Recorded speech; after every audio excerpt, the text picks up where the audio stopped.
प्रिय भक्तगण, आज हम आपको एक कथा का श्रवण करा रहे हैं जो सुनने मात्र से आपके जीवन में सुख संपत्ति और धन की वर्षा होगी। तो चलिए कथा को प्रारंभ करते हैं। श्रोताओं, एक जंगल में एक तोता और मैना ने प्रेम पूर्वक आपस में मिलकर रहा करता था। उनमें बहुत प्रेम था। एक दिन किसी विवाद के कारण तोता और मैना के बीच झगड़ा हो गया। तोता ने कहा कि इस संसार में सबसे बड़ा पापी और विश्वासघाती स्त्री है। मैना ने जवाब दिया कि इस संसार में सबसे ज्यादा पापी और विश्वासघाती पुरुष होते हैं। जब वे दोनों आपस में लड़ते रहे और अपने विवाद का निदान के लिए वे भगवान शिव के पास गए और अपनी बात बताई। शिव जी ने तोते से कहा, तुम कैसे कह सकते हो कि संसार में स्त्री पुरुषों की अपेक्षा ज्यादा पापी और विश्वासघाती हैं? अगर आप यह कहानी सुन रहे हैं तो पूरा सुनिए। इस कथा को आधा अधूरा छोड़कर जाने की गलती मत करिएगा, क्योंकि इस पवित्र कथा को पूरा सुनने से मनचाहा फल की प्राप्ति होगी। इसलिए इस कथा को पूरा सुने। आप शिव भक्त हैं तो भोलेनाथ का अनादर ना करें। तोता बोला, प्रभु, मैं आपको एक कहानी को सुनाना चाहता हूँ जिससे हम सबको यह साबित होगा कि स्त्री पुरुषों की अपेक्षा ज्यादा पापी और विश्वासघाती होती है।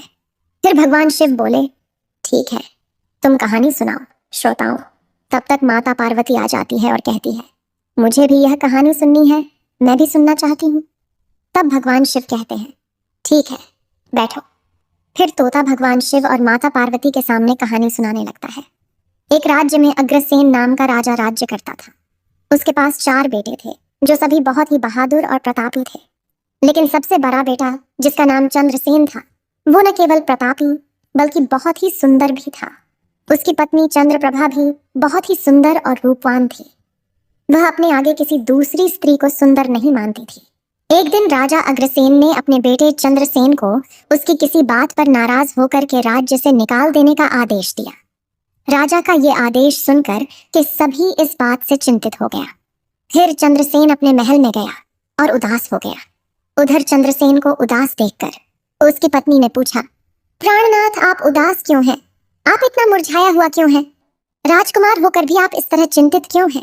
तब चंद्रसेन सोचने लगा कि मैंने बहुत बुरा किया है और अपनी सारी बात अपनी पत्नी को बता दी। उसी समय उसकी पत्नी मूर्छित हो जाती है। फिर दासियों ने चंद्रप्रभा पर गुलाब का पानी का छिड़काव किया। तब जाकर वो होश में आ गई। अब होश में आकर चंद्रप्रभा ने अपने पति राजकुमार चंद्रसेन से कहा, आप मुझे दासी पर छोड़कर परदेश चले जाएंगे तो मैं आपके बिना कैसे जी पाऊंगी? मैं भी आपके साथ ही चलूंगी। तब राजकुमार चंद्रसेन कहता है, तुम मेरे साथ कैसे चल सकती हो? क्योंकि दूसरे राज्य में अनेक प्रकार के संकट होते हैं और तुम नर्म नाजुक महलों में रहने वाली, महलों के बिना यह कष्ट कैसे बर्दाश्त कर पाओगी? फिर तो राजकुमार चंद्रसेन की बात को सुनकर रानी चंद्रप्रभा कहती है, प्रीतम, जितने भी दुख दूसरे राज्य में आएंगे वो सब हमारे साथ होते हुए सूखी से भी अधिक सुखमय लगेंगे। महल के सुख बिना आपके जंगल के दुखों से भी अधिक डरावने लगेंगे। इसलिए मैं भी आपके साथ चलूंगी। अब तोता कहता है, प्रभु, रानी चंद्रप्रभा की आंखों में आंसू देखकर चंद्रसेन ने मन में सोचा कि वह मेरे बिना नहीं रह सकती, इसलिए मुझे इसको तड़पते हुए छोड़कर चलना सही नहीं होगा। इन सभी बातों को सोचते हुए राजकुमार चंद्रसेन अपनी पत्नी चंद्रप्रभा से कहते हैं, तुम उदास नहीं होना, हम तुम्हें साथ लेकर जाएंगे। इस बात से चंद्रप्रभा खुश हो जाती है और अपने पति के साथ जाने की तैयारी करने लगती है। अगली सुबह वे राज्य से बाहर निकलकर एक जंगल में पहुंचते हैं।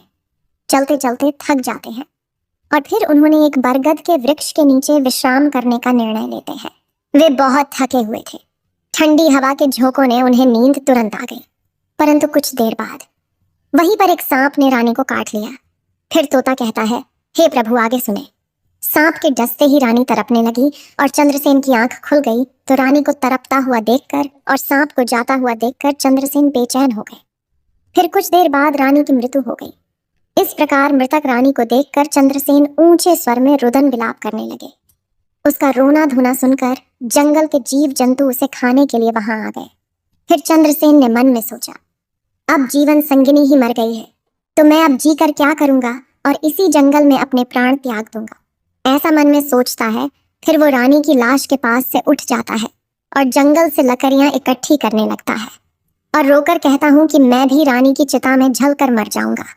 बस उस समय स्वर्ग से एक देवदूत आता है और मुझे रोते हुए देखकर उसके मन में दया आती है वह राजकुमार चंद्रसेन के पास जाता है और पूछता है, तुम क्यों रो रहे हो? आखिरकार तुम्हारा दुख क्या है? तो राजकुमार चंद्रसेन ने देवदूत से कहा, मेरे पास अपना दुख कहने की शक्ति नहीं है। मुझे चाहिए कि यह धरती फट जाए और मैं इसमें समा जाऊं। फिर देवदूत ने कहा, तुम मुझे अपना हाल बताओ, शायद मैं तुम्हारी मदद कर सकूं। फिर चंद्रसेन ने कहा, महाराज, मैं एक राजकुमार हूं और राजा अग्रसेन का बेटा हूं।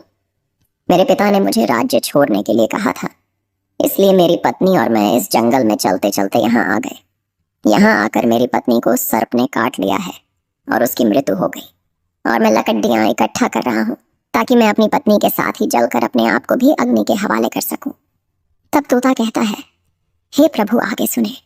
चंद्रसेन की बातों को सुनकर देवदूत कहते हैं, राजकुमार, तू बड़ा मूर्ख है। यह संसार है, यहाँ इंसानों का आना जाना लगा रहता है। इस शरीर को एक दिन सबको त्याग देना पड़ेगा, तू भी इसे जानता है। इस संसार में कोई भी किसी के साथ नहीं आता और ना ही किसी के साथ जाता है, फिर भी तुम मूर्खों की तरह यह बात कर रहे हो। अगर तू जीवित रहेगा तो बहुत सारी रानियां तुझे मिलेंगी, इसलिए मेरे कहने पर मरने का विचार छोड़ दो। इस मानव शरीर को प्राप्त करने के लिए देवता भी बेहद इच्छुक होते हैं, तो फिर इस शरीर को क्यों नष्ट करना चाहता है? इस प्रकार देवदूत के शब्दों को सुनकर चंद्रसेन कहता है, महाराज, आपने जो कुछ कहा है वह सत्य है, किंतु ऐसी पतिव्रता पत्नी मुझे किसी जन्म में भी नहीं मिलेगी, इसलिए मैं इसके साथ ही मरूंगा। फिर देवदूत चंद्रसेन के विचार सुनकर देवदूत ने जान लिया कि ये अपनी पत्नी के बिना नहीं रह सकता है। तब देवदूत ने चंद्रसेन से कहा, राजकुमार, तेरी पत्नी के जीवित करने के लिए केवल एक ही उपाय है। अब तू मेरी बात को ध्यान से सुनो। यदि तू इस उपाय को कर सकता है तो तेरी रानी जीवित हो सकती है। फिर चंद्रसेन ने कहा, महाराज, आप जो कुछ भी कहेंगे वह सब करने के लिए तैयार हूं, केवल मेरी पत्नी को जीवित कर देना। तब देवदूत ने कहा, तुम्हारी रानी की आयु केवल 20 वर्ष थी, जिसने इसे बिता दिया। इसके बदले तेरी उम्र 70 वर्ष की है, जिसमें से 30 वर्ष बीत चुके हैं। तेरी जीवन काल में 40 वर्ष अब भी बाकी हैं, यानी तुझे 40 साल और जीने का अवसर है। यदि तू अपनी पत्नी को आधा अपने जीवन का समर्पण कर देता है तो तुम दोनों की आयु समान हो जाएगी। अगर तुम यह मान लो तो रानी जल्द ही ठीक हो जाएगी। इस तरह देवदूत की बात सुनकर राजकुमार चंद्रसेन ने कहा, मुझे मान्य है। फिर देवदूत ने चंद्रसेन के हाथ में पानी दिया और 20 वर्षों तक रानी के पैरों पर पानी डालने का संकल्प लिया।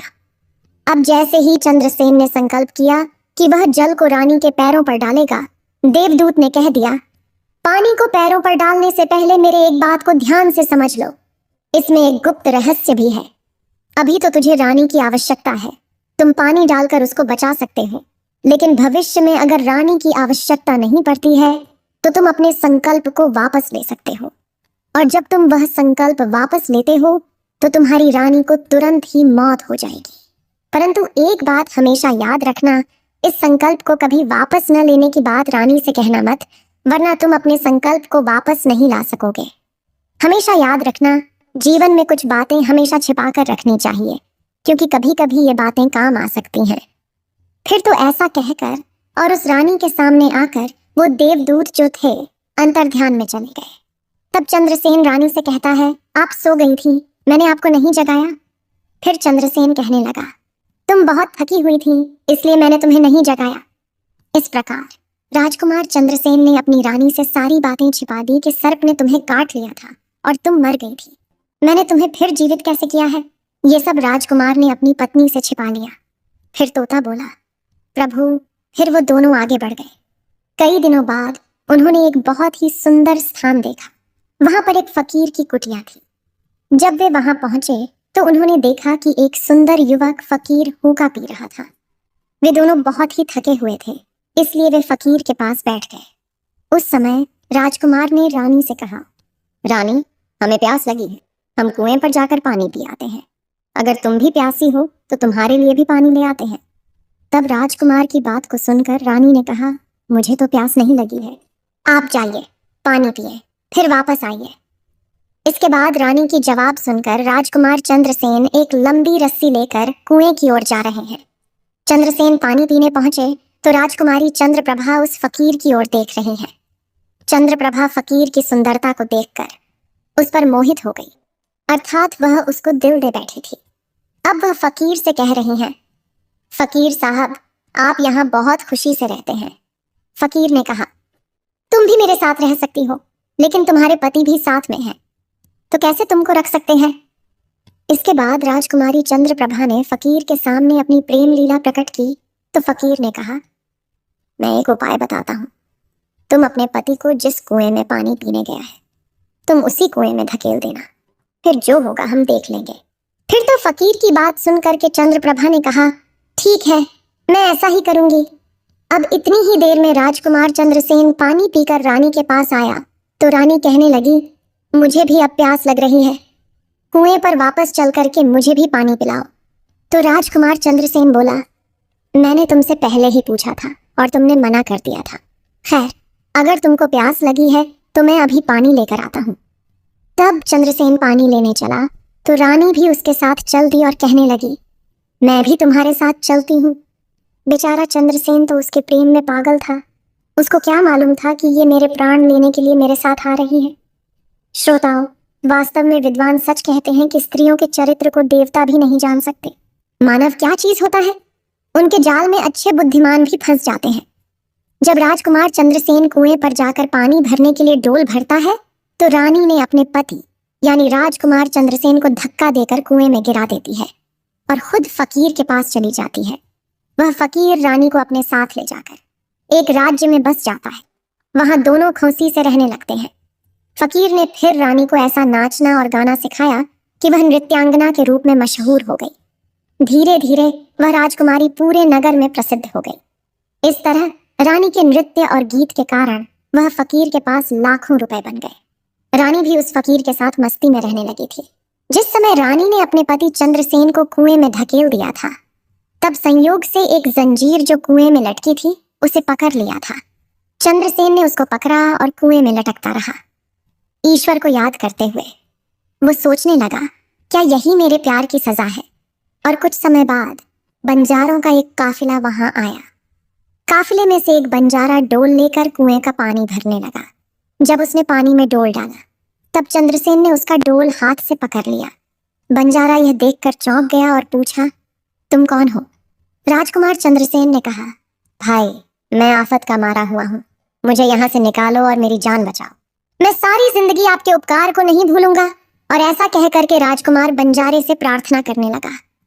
फिर तो राजकुमार चंद्रसेन के दुख को देखकर कि उस बंजारे को उस पर दया आ गई और उसने चंद्रसेन को कुएं से बाहर निकाल लिया और फिर पूछा, ये भाई, तुम कौन हो?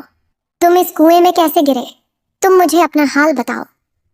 तब चंद्रसेन ने कहा, भाई, मैं अपना हाल आपसे कैसे कहूं? जो मुश्किलें मेरे साथ हुई हैं, भगवान ना करे किसी के साथ ऐसा हो। फिर चंद्रसेन ने कहा, यदि तुम मुझसे जानना ही चाहते हो तो मैं आपको अपनी कहानी सुनाता हूँ। मैं एक राजकुमार हूँ। मेरे पिता ने मुझे राज्य से निकाल दिया था, इसलिए मैं अपनी प्रिय पत्नी के साथ एक जंगल में पहुंच गया। मेरी पत्नी और मैं एक दूसरे से बहुत प्यार करते थे। जंगल में एक सांप ने मेरी पत्नी को काट लिया, जिससे उसकी मृत्यु हो गई। मैं जब अपनी पत्नी के साथ मरने जा रहा था, तब एक देवदूत ने मुझ पर दया की और मेरी आयु के 20 वर्ष में मेरी पत्नी को देने के बाद उसे पुनः जीवित कर दिया। फिर हम उस जंगल से आगे बढ़े। कुछ दिनों बाद हम एक स्थान पर पहुंचे जहां एक फकीर का डेरा था। मुझे प्यास लगी, मैं पानी पीने गया। जब मैं वापस आया तो मेरी पत्नी ने मुझसे कहा कि उसको भी प्यास लगी है, मुझे भी पानी पिलाओ।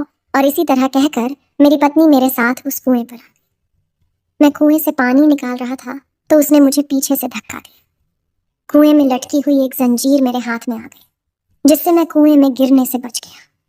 और फिर जब आप आए तो मैंने आपको आवाज दी, जिसके बाद आपने मुझे कुएं से बाहर निकाला। अब तोता बोला, प्रभु, इस प्रकार राजकुमार चंद्रसेन ने दुखी मन से सारा हाल उस बंजारे से कह दिया और फिर अपनी व्यथा सुनाकर चंद्रसेन चुप हो गए। उधर बंजारा ने उसकी बात को सुना और रानी की करतूत सुनकर दुखी होकर कहा कि स्त्रियां का चरित्र भगवान भी नहीं समझ सकते तो मनुष्य कैसे समझ सकता है। बोलकर ऐसे कहकर बंजारा ने चंद्रसेन को सिर पर हाथ फेरा और कहा, तुम चिंता मत करो, भगवान बड़े दयालु हैं, वह तुम्हारी सहायता करेंगे। फिर उसने और कहा, तुम चाहो तो हमारे साथ कुछ दिन रुक सकते हो। राजकुमार चंद्रसेन ने उन बंजारों के साथ रहने को सहमत हो गया। फिर उनकी सहायता से वह कुछ दिनों बाद उसी राज्य में पहुंचा जहां उसकी पत्नी चंद्रप्रभा और वह फकीर रह रहे थे। उस राज्य को देखकर वह बंजारे से कहा, भाई, मेरी इच्छा है कि तुम कुछ दिन इस राज्य में रहते हैं। तब बंजारे ने कहा, आप जैसे चाहें, मुझे कोई आपत्ति नहीं है। फिर राजकुमार चंद्रसेन, जो बंजारे से विदा होकर राज्य में आया, काम की तलाश में घूमने लगे। कुछ दिनों बाद राजकुमार की मेहनत परिश्रम देखकर उसे एक बड़े व्यापारी ने अपने पास नौकरी पर रख लिया। इस तरह राजकुमार चंद्रसेन ने उस व्यापारी के पास रहना शुरू किया और बड़ी मेहनत और प्यार से अपने कर्तव्यों का निर्वाह करना शुरू किया। यह देखकर उस व्यापारी ने चंद्रसेन को बड़ा सम्मान दिया और उसे अपने यहाँ का मुनीब बना लिया। और इस तरीके से राजकुमार चंद्रसेन के दिन बड़ी खुशी खुशी गुजरने लगे। अब एक दिन नगर के राजा के यहाँ चंद्रप्रभा के नृत्य का आयोजन हुआ। राजा ने उस शहर के सभी बड़े व्यापारी और सेठों को अपने यहाँ नृत्य देखने के लिए आमंत्रित किया। जब राजकुमारी चंद्रप्रभा का नृत्य होने वाला था, शहर के सभी व्यापारी और सेठ साहूकार राजा के यहाँ पहुंच गए। चंद्रसेन, जो रानी के नृत्य और गायन की प्रशंसा सुनता था, उसने भी सोचा कि मुझे इस नृत्य को देखना चाहिए। उसने भी राजा के दरबार में सेठ के साथ यहाँ पहुंच गया। रानी ने अप्सरा के समान नृत्य किया और उनकी सुरीली आवाज में कई सुंदर रागों को प्रस्तुत किया। उनके गाने को सुनकर महफिल के सभी लोग आश्चर्य में आ गए और सभी बहुत सारे इनाम दिए। इसके साथ ही राजा से लेकर प्रजा तक सभी ने उन्हें प्रशंसा की। राजकुमार चंद्रसेन ने अपने हाथ की अंगूठी उठाई जिसमें हीरा जरा हुआ था और फिर वह उसे उतारकर रानी चंद्रप्रभा को भेंट कर दी। इसके बाद रानी चंद्रप्रभा ने अंगूठी को पहचान लिया और मन ही मन में कहने लगी, यह तो बहुत बड़ा आश्चर्य हो गया। मेरा पति जिंदा है और यहाँ पहुंच गए हैं। अब वह मुझे छोड़ेगा नहीं, इसलिए मुझे कुछ ऐसा करना चाहिए जिससे वह मारा जा सके। उसने मन में सोचा, अब मैं यहाँ के राजा को एक सुरीली गाना और नृत्य सुनाऊंगी जिससे वह खुश होकर मुझे कुछ मांगने के लिए बोलेंगे। तब मैं राजा के आदेश से उन्हें मारवा दूंगी। इसके बाद राजकुमारी चंद्रप्रभा ने एक सुरीली गाना और नृत्य को सुना। रानी की इस बसंत की बहार को सुनकर राजा खुश हुआ। वह चंद्रप्रभा को वो बोले, मैं तुम पर बहुत खुश हूँ, तुम मुझसे क्या मांगती हो? तब राजकुमारी ने कहा, अगर आप मुझसे प्रसन्न हैं तो सबसे पहले मुझे वचन दीजिए और फिर जो कुछ मैं मांगूंगी वह आप मुझे वही देंगे। फिर चंद्रप्रभा ने कहा, इस सभा में मेरे एक चोर है, कृपया उसे फांसी की सजा दें। राजा ने कहा, तुम उस चोर को मेरे सामने लाओ। रानी ने उसका हाथ पकड़ा और उसे राजा के सामने ले गई। राजा ने अपने सैनिकों को आदेश दिया कि उस चोर को जल्लादों के पास ले जाओ और उसे चोर को फांसी पर चढ़ा दो। इसी बीच चंद्रसेन का सेठ भी वहां पहुंचा। वो डरकर चंद्रसेन के पास गया और पूछा, तुमने क्या चुराया इस नर्तकी का जिसके कारण वह तुझे मारना चाहती है? चंद्रसेन ने अपने मालिक से कहा, मालिक, मैंने कुछ नहीं चुराया है। बस आप इस राजा को केवल यह बता दो कि वह मेरी 2 बातें सुन ले, इससे मेरी जान बच सकेगी। अब चंद्रसेन का मालिक इसे सुनकर अपने साथी व्यापारियों और साहूकारों के पास गया और सभी ने मिलकर मशवरा किया। उन्होंने कहा, मित्रों, या तो राजा न्याय करें या हम सभी इस शहर को छोड़कर कहीं और चले जाएंगे। और इस प्रकार सभी व्यापारी राजा के पास गए और कहने लगे, राजा साहब, हमारा मुनीब निर्दोषी है, उसे मार देने की आपका आदेश है। वह कह रहा है कि वह अपनी 2 बातें आपको कहना चाहता है। फिर भी आपको लगे कि उसने अपराध किया है तो उसे फांसी दे देंगे, लेकिन मेरे मरने से पहले राजा केवल मेरी 2 बातों को जरूर सुने। फिर राजा ने व्यापारियों की बात सुनकर कहा, ठीक है, मुनीब को बुलाओ। चंद्रसेन को लेकर राजा के सामने लाया गया और राजा ने कहा, तुम जो कुछ कहना चाहते हो वो मेरे सामने कहो। तब राजकुमार चंद्रसेन ने कहा, महाराज, मैंने क्या दोष किया है जिसके कारण आपने मेरी हत्या का आदेश दे दिया है? फिर उसकी बात को सुनकर राजा ने कहा, तू इस नर्तकी का चोर है? तो चंद्रसेन ने कहा, नहीं महाराज, मैं इस उल्टा स्त्री का पति हूँ जिसने कुएं में धकेल कर एक फकीर के साथ चली आई है। राजकुमारी चंद्रप्रभा ने समझ लिया कि बात बिगड़ रही है। तब राजा से कहती है, महाराज, मैं कुलटा हूँ, यह झूठ बोल रहा है। ये कौन है? मैं इसे जानता तक नहीं। ये तो मेरा चोर है, मैं सिर्फ इतना ही जानती हूँ। फिर राजकुमार चंद्रसेन ने कहा, महाराज, ठीक है, अगर यह मेरी पत्नी नहीं है तो वो सब कुछ जो मैंने रास्ते में छोड़ा था वह मेरी अमानत के रूप में वापस कर दें। फिर चंद्रसेन रानी की ओर देखे राजकुमार ने अपनी अमानत को लौटाने की बात की तो राजकुमारी चंद्रप्रभा ने इसे स्वीकार कर लिया। तब चंद्रसेन ने कहा, अच्छा, अब तुम अपने हाथों में पानी लो, हमारा न्याय इसी सभा में होगा। पानी लेकर वह जमीन पर रखा और कहा, वह वस्तु जो मेरे पास रास्ते में दी गई थी, मैं अब वापस कर रहा हूँ। रानी ने भी पानी लिया और कहा, जो वस्तु इसने मुझे रास्ते में दी थी, मैं अब वापस कर रही हूँ। जैसे ही वह अपने हाथों का पानी छोड़ा, रानी के प्राण छूट गए। यह दृश्य देखकर वहां के लोग हैरान रह गए। तो राजा ने यह देख चिंतित होकर चंद्रसेन से कहा, यह क्या हो गया? बताओ मुझे सच्चाई। तब राजकुमार चंद्रसेन ने अपनी कहानी शुरू की, अपने जीवन की सब घटनाओं को खुलकर बताते हुए उसके देश निकाले जाने से लेकर अब तक के सभी घटनाओं को सुनाया। राजा ने सब कुछ सुनकर चंद्रसेन को अपने गले लगा लिया और अपनी बेटी की शादी चंद्रसेन के साथ कर दी। तोता ने कहा, प्रभु, मैंने इस कहानी को सुना है। मैं भी स्त्रियों से घृणा करता हूँ और मैं यह कह सकता हूँ कि इस संसार में स्त्रियां पुरुषों से अधिक पापी और विश्वासघाती होती हैं। अब श्रोताओं, एक बार तोते ने भगवान शिव और पार्वती को एक कहानी से यह बताया कि स्त्री पुरुषों की तुलना में अधिक पापी और विश्वासघाती होती है। तो सभी ने इसे सुनकर हैरानी में डाल दिया। पार्वती ने कहा, प्रभु, मुझे लगता है कि तोते सच कह रहा है। स्त्री तो सभी में से केवल एक दो ही बिना नैतिक मूल्यों और ईमानदारी के हो सकती है, परंतु पुरुषों में भी ऐसे कुछ हैं जो पापी और विश्वासघाती हो सकते हैं। फिर भगवान शिव ने पूछा, ठीक है, तो मैना तुम कैसे सिद्ध करोगी यह बात? मैं भी एक कहानी सुनाती हूँ जिससे स्पष्ट होगा कि स्त्री की तुलना में पुरुष अधिक पापी और विश्वासघाती होते हैं। फिर माता पार्वती कहना शुरू किया, प्रभु, एक गांव में एक परिवार रहता था जो बहुत ही धनवान था, और उस धनवान यानी सेठ का बेटा एक अद्भुत प्रकार का व्यक्ति था। सेठ का बेटा इतना जुआरी था कि सेठ उसके बारे में सोचते सोचते परेशान रहता था।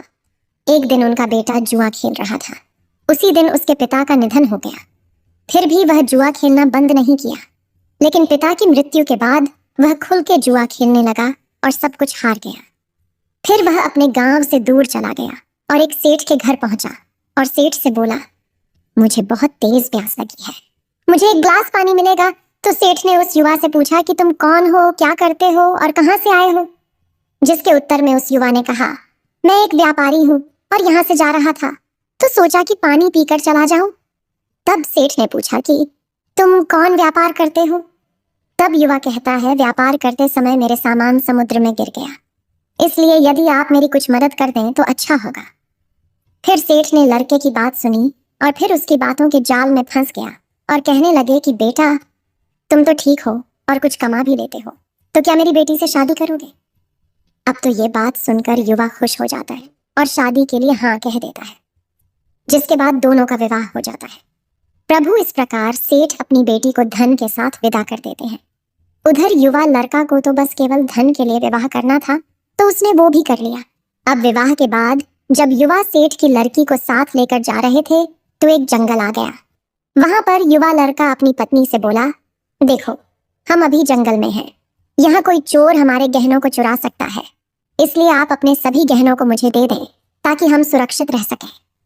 युवा की पत्नी ने अपने पति पर भरोसा किया और अपने सभी गहनों को उन्हें सौंप दिया। और क्यों न करें, क्योंकि वह उनके पति थे। उसके बाद युवा ने अपनी पत्नी के गहनों को एक पारदर्शी बंधने में बांध लिया और फिर वे जंगल में आराम से ठहरे। इस दौरान युवा के मन में लालच उत्पन्न हुआ और उनकी पत्नी के साथ जाने वाली एक दासी थी जिसे सेठ ने अपनी लड़की के साथ भेजा था। युवा ने फिर उस दासी को मार डाला। फिर उसने अपनी पत्नी को एक कुएं में गिरा दिया और मन में यह विचार किया कि मैं इसके साथ में सिर्फ पैसों के लिए शादी की थी, मेरे पास पैसे मिल गए और उसने सोचा कि वह पानी में डूबकर मर जाएगी। इस तरह सोचकर वह युवा वहां से चला गया, लेकिन उसकी पत्नी नहीं मरी और वह कुएं से बाहर निकलने के लिए आवाज देती रही।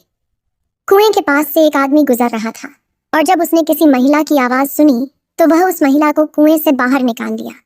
फिर कुएं से बाहर निकलने के बाद महिला ने अपनी सारी जानकारी उस व्यक्ति को दी और उस व्यक्ति ने महिला को उसके पिता के घर पहुंचा दिया। अब जब महिला पिता के घर पहुंची तो उसके पिता ने पूछा, तुम्हारे साथ क्या हुआ? महिला ने कहा, पिताजी, जंगल में कुछ चोरों ने हम पर हमला किया था और दासी को मार दिया, मुझे कुएं में धकेल दिया और पति के बारे में कुछ पता नहीं है।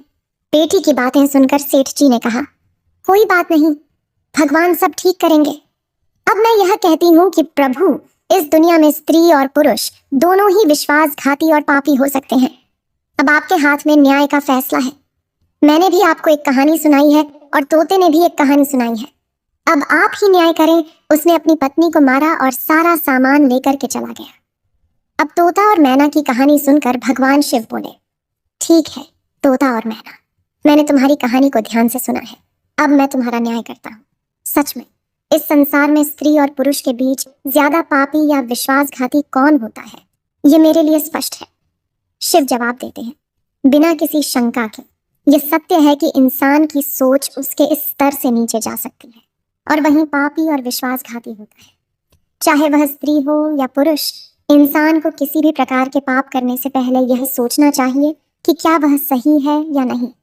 पापी और विश्वासघाती होने की कोई जाति नहीं होती, वह इंसान की सोच और कृतियों का परिणाम होता है।